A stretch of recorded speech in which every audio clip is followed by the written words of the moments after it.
لك متر وهنبتدي نقيس. القصوصه ديت بتقفل زي قفل. هو افضل قفص موجود دلوقتي في السوق لتلبيه الكوكتيل.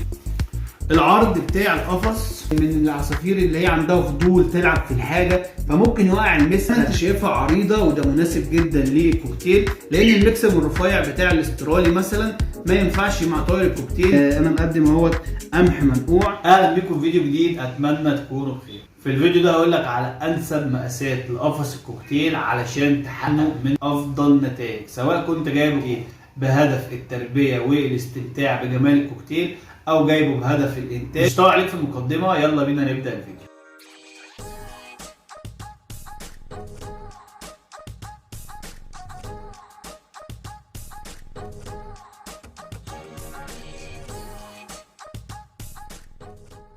القفص ده بصراحة أثبت جدارة جامدة جدا في تربية الكوكتيل. هو أفضل قفص موجود دلوقتي في السوق لتربية الكوكتيل، طبعا بعد السلكات. لو أنت هتجيب سلاكة دورين أو 3 بيكون ليها كلام تاني، ولكن دوت زي ما بقولك أفضل قفص لو هتحط جوز كوكتيل عندك، لأن الكوكتيل حرفيا بيلاقي القفص بالنسبة له واسع وبيقدر يتحرك فيه بكل سهولة وما بيحسش بزنقه او بان المكان ضيق عليه.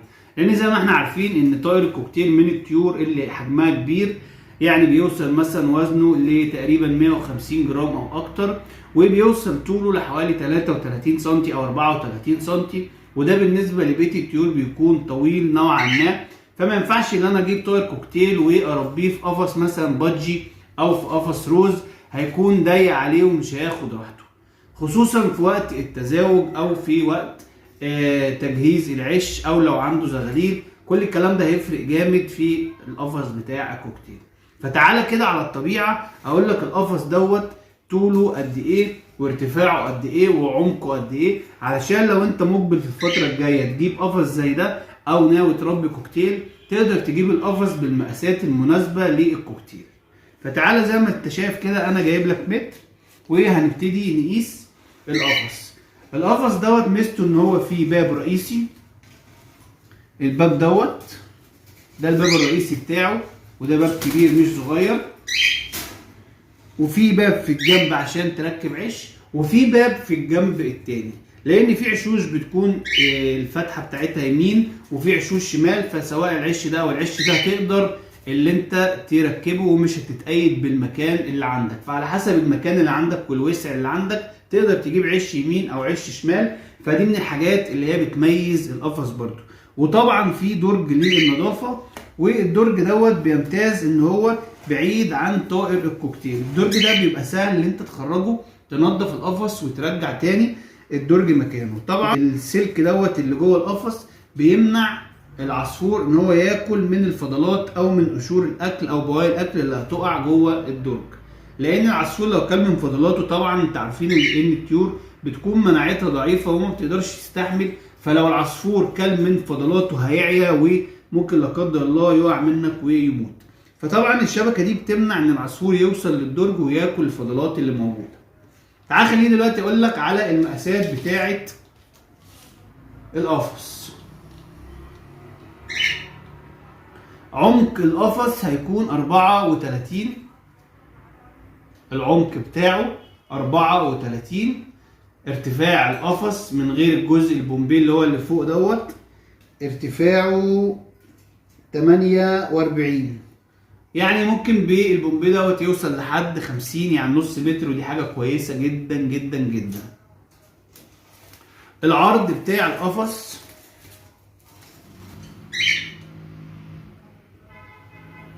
46، يبقى 46 عرض في عمق 34 في ارتفاع تقريبا نص متر.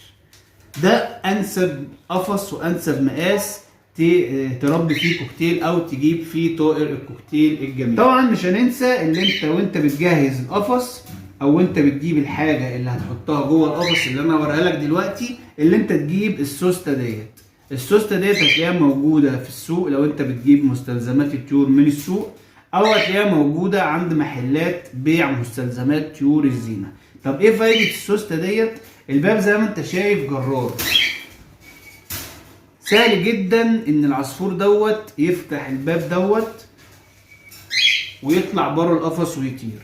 معدل ذكاء عصفور الكوكتيل بتكون عاليه، وسهل جدا اللي هو بيلاحظ بعينه وانت بتفتح القفص عشان تحط الاكل، فهياخد باله من الباب دوت. فسهل زي ما بقول لك اللي هو يقوم ماسكه فاتحه ببقه ويقوم طالع طاير.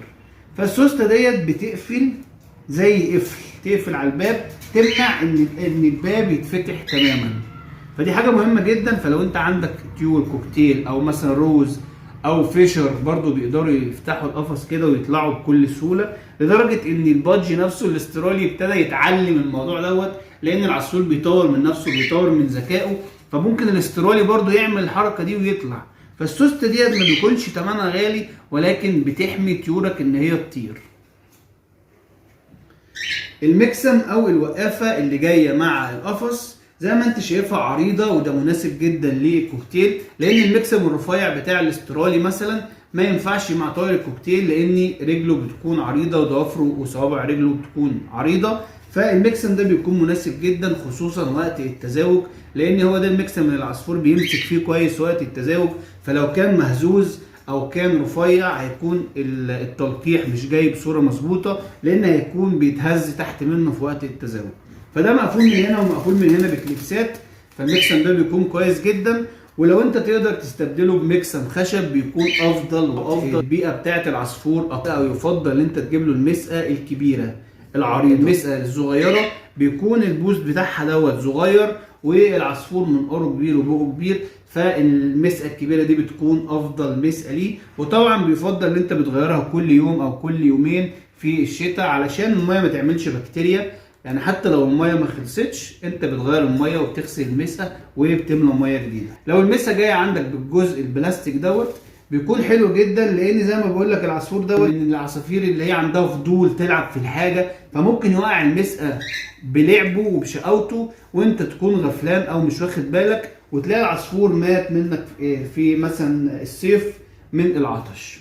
فلو الجزء ده جاي مع المسقه بيكون حلو جدا، لان بيثبت المسقه زي ما انت شايف، ومهما العصفور لعب فيها ما بيوقعش. لو المسقه عندك جايه من غير الجزء دوت، ممكن تجيب توكة شعر عاديه وبتثبتها كده في السلك، وبتقوم حاطط المسقه وبتقوم قافل عليها برضو بالتوكه كده،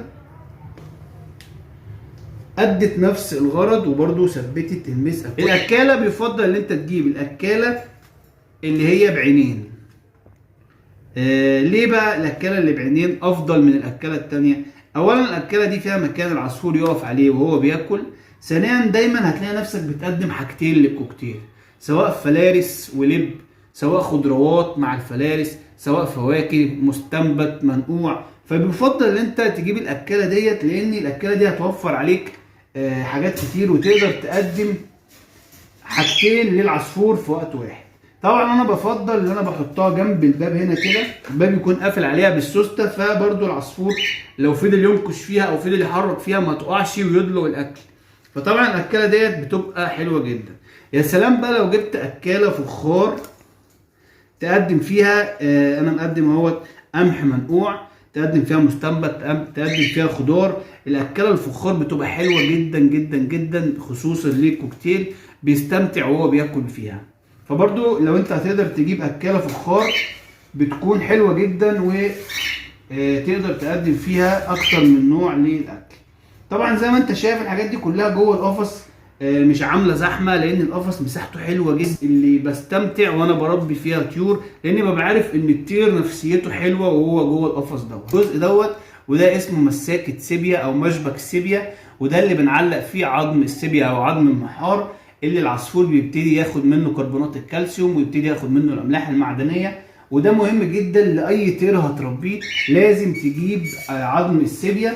طبعا بقى لما هتحتار علقه فين وتقعد بقى تحطه بين الاقفاص وتحطه في الارضيه والعصفور يعمل فضلاته عليه ويتبهدل، طبعا بنعلق المشبك بتاع السيبيا دوت، وتبتدي تحط قطعه السيبيا عليه او عظم المحار عليه، وبالتالي يكون انت استفدت اكبر استفاده وفت عصفورك باكبر استفاده. العش بتاعنا بيكون في المكان دوت. لو انت جايب الطيور بهدف الانتاج او هم كبار وشغالين، هتبتدي تركب العش بتاعك في الجزء. نهايه الفيديو اتمنى اكون قدمت لك معلومه مفيده. يا ريت ما تبخلش عليا بلايك واشتراك للقناه، علما ان الفيديو ده هيكون موجود ضمن قائمه تشغيل كامله جوه القناه عن طائر الكوكتيل او الكروان. تقدر تخش لو بتدور على حاجه مش موجوده جوه القناه اكتب لنا في تعليق وهنعمل لك بيها فيديو فورا.